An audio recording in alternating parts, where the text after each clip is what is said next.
Hello and welcome to another episode of Geared Toward Gear. My name is Sean and I am so glad you're here as always. Thank you for joining me. Today's video should be fun, hopefully. I'm going to kind of make this an open tag. It may die here with this video, and if it does, that's fine.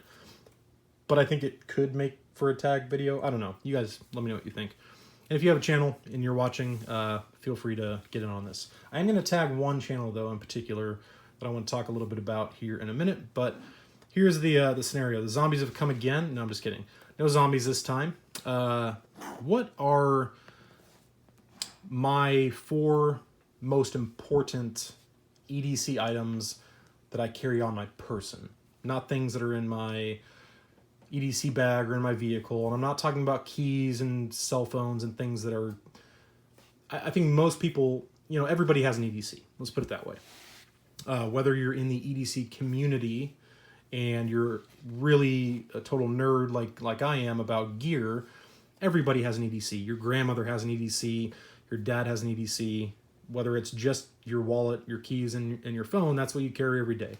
So those things that are kind of benign and common, I'm not including those. I'm talking about EDC gear, multi-tools, flashlights, firearms, EDC hanks, pens, whatever is kind of the gear that you're into and that you carry. And there's no wrong answer as to what are the 4 most important pieces of EDC gear. For me, these are the 4 most important. But for you, it's going to depend on a number of factors, right? It's going to be your age. Maybe you can't carry a gun or you don't want to. Your location, your job, what you do for a living. That's going to determine, those are a few things that could influence what you consider the 4 most important pieces of your EDC. Meaning, if you could only carry 4 things, what would they be? And to take it a step further, in which order of importance would you place those 4 items? So you can clearly see my 4 items, and I posted a picture. This is what I carried today, among a couple other things, but I posted this on my Instagram, and I refer to these as my non-negotiables, in that every single day, if I'm leaving the home, obviously I have my EDC bag and a bunch of medical kits in my vehicle, but as far as on my person, non-negotiables every day is a firearm, a folding knife of some type, a tourniquet, and a flashlight of some type. Okay, so other things come and go, whether it's a comb, a hank, a pen, a multi-tool. Love all that stuff. Don't carry it all every day. These 4 things I do. So, and the gun itself, like the model and the flashlight, don't pay attention to that. It's just representing my 4 non-negotiables. So what I would like to know from you in the comments is what would be your 4 non-negotiables. What are the 4 most important things? If you could only grab 4 EDC items every day and put them in your pocket, what would they be? And maybe you don't carry a lot. Maybe you're more of a minimalist as far as EDC, and that's totally cool too. Maybe you carry tons and tons of gear in your pockets and cargo pockets, and for you to pick 4 is very difficult. Either way, I'd be very interested to hear what your 4 most important EDC items are. And again, no cell phones, keys, wallets. That's boring. Well, it's actually not. Wallets and phones can be very much not boring, but again, we're talking about the gear that we geek out about. So here's mine. And I posed the question on Instagram for people to guess which order I would place these in terms of importance, not in terms of what I use the most. So a folding knife is not number 1. Not number 1. Number 1 for me is a firearm. And I don't typically do this, but I wasn't sure, and I'm still not sure what I'll do during the video, so I went ahead and remove the source of ammunition. Of course, the magazine is gone. There's none, and there's no brass. There's nothing in the chamber.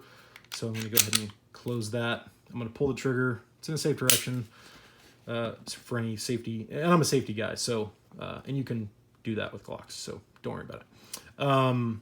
So that's number 1 on my list. If I had to leave 3 at home and only take 1, it would be this. And the reason is pretty simple. This is a tool that I can use to defend my life. Not that you can't do that with a folding knife or a fixed blade or other tools, but for me, this is my self-defense weapon of choice, and it's the first thing I would take. And you may be thinking, Sean, we know you're a licensed paramedic. Why would you not take your tourniquet? Well, I've got 6 cat tourniquets in my vehicle between 2 different med kits. Well, actually 3, between my EDC bag, my individual trauma kit, and my backpack kit, which I'm going to do a series on in the future, so stay tuned. I have 6 cat tourniquets in my vehicle, so there's going to be one nearby. So if I can only take one thing, it's this, because this can save my life, my family's life. Distance equals survival. That's something that people say. Stuart, one of my subscribers and friends, he and I talked a little bit, and he was just saying that the other day. Distance equals survival. So I'm not relying on knives for self-defense. Therefore, the firearm gets the nod for number 1 most important EDC item for me. So what's number 2? You guys know I'm into my folding knives, and I use them all the time. Still not number 2. Number 2 is a tourniquet. And for me, these two are kind of one item. That's kind of how I look at it.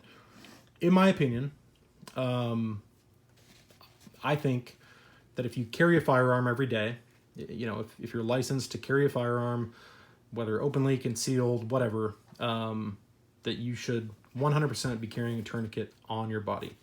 That's just how I feel. And so I carry one. It's a soft T wide tourniquet. This is what I carry on body. All my other tourniquets, for the most part, my kits are cat tourniquets, but this is my preference for EDC. So that would be the second thing I would take, because again, should I need to use this, which I never have and probably never will for self-defense, there's a good chance I might need to use that on myself or somebody else, or just in a general scenario where I could potentially come upon a scenario where somebody's in need and I can help them. So that would be the second thing that I would take. Number 3 would be the folding knife. And it is the most used item in my EDC by far. I use my knives multiple times a day, every day. So this would be the third thing that I would take. Some folding knife, not this one necessarily. But yeah, that would be number 3, would be a folding knife.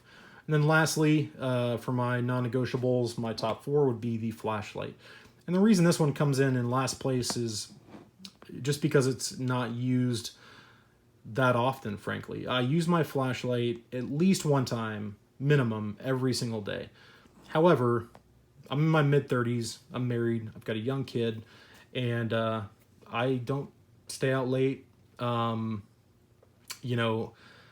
Sometimes I have a firearm with a flashlight on it, which I could just take off if I really needed the flashlight. I could just take it off the firearm. There's flashlights in my EDC bags, in my med kits, things like that. So I'm not too worried about needing a flashlight necessarily outside of the home. I use them at home, in my yard, in my garage, more than I do outside of the home.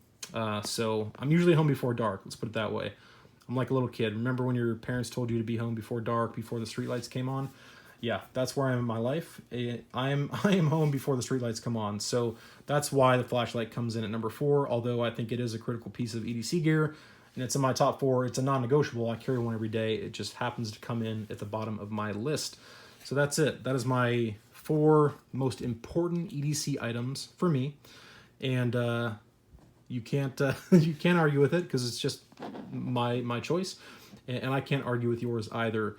But again, I'd just be very interested to hear from other people. What are your 4 most important pieces of EDC gear, and in which order would you place them? So as I mentioned earlier, I'm going to tag one channel, and the channel I'm going to tag is called Medic 101. So Medic 101 is a brand new channel that has 5 subscribers. And the young man who runs this channel, I don't know his name, but I do know he's a young man, teenager, I would guess maybe middle school, early high school, something like that. I'm honestly not sure, but he's really into medical stuff.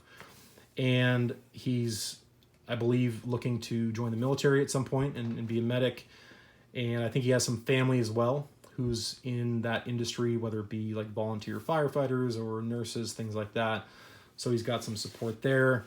And he's actually got some training. This young dude has done some training. He's got some classes that he's taken.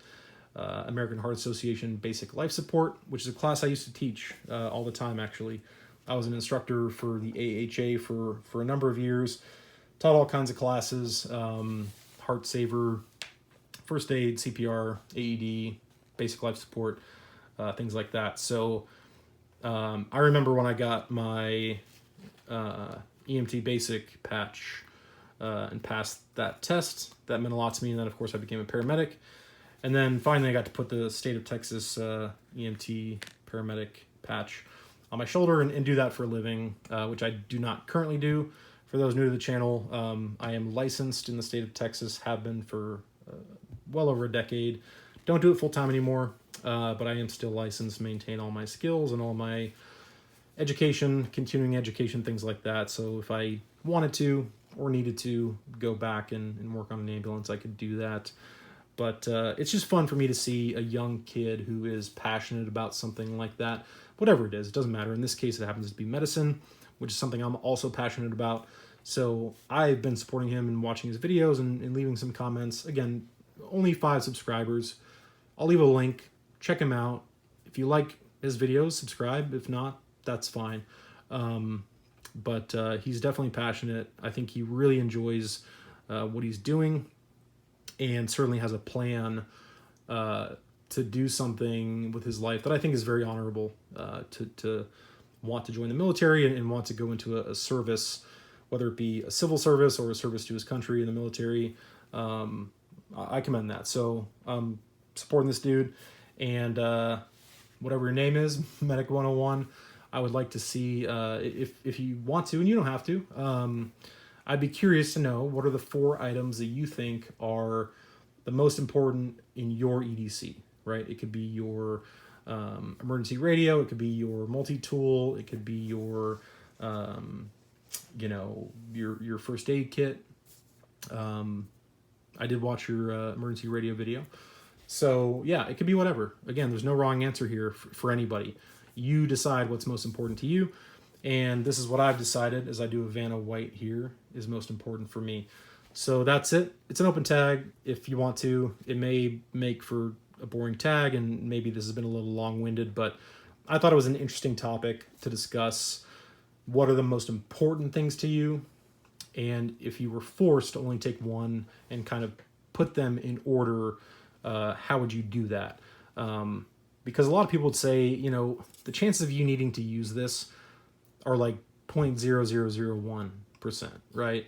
Same thing with a tourniquet. So why would you not just make this number 1? I totally get that argument. It makes perfect sense because I use this thing multiple times a day, every day. This never leaves the holster. It has not to this point in a real life, scenario like that. So I totally get that argument, but I just feel that let's put it this way. If there's a string on my t-shirt or a box that I need to open or something like that, it can wait, right? I can go to my car, to my EDC bag, ask somebody else, hey, do you have a knife, a pair of scissors, whatever. That can wait. It's not that important. Same thing with a flashlight. I've got a cell phone with a flashlight, which flashlight people, which I'm a flashlight nerd, hate to hear that people use their cell phone as their flashlight. And I don't think that should be your primary flashlight. But my point is, again, there's nothing so important that I'm using this for that it cannot wait. I'm not going to leave this at home, something that could save my life, for something that could wait, right? I'll let the string hang off my shirt. I'll wait to open the package, whatever the case may be. So that's the decision I made. Again, there's no wrong answer. Thank you guys for indulging me in watching, and I'll talk to you soon.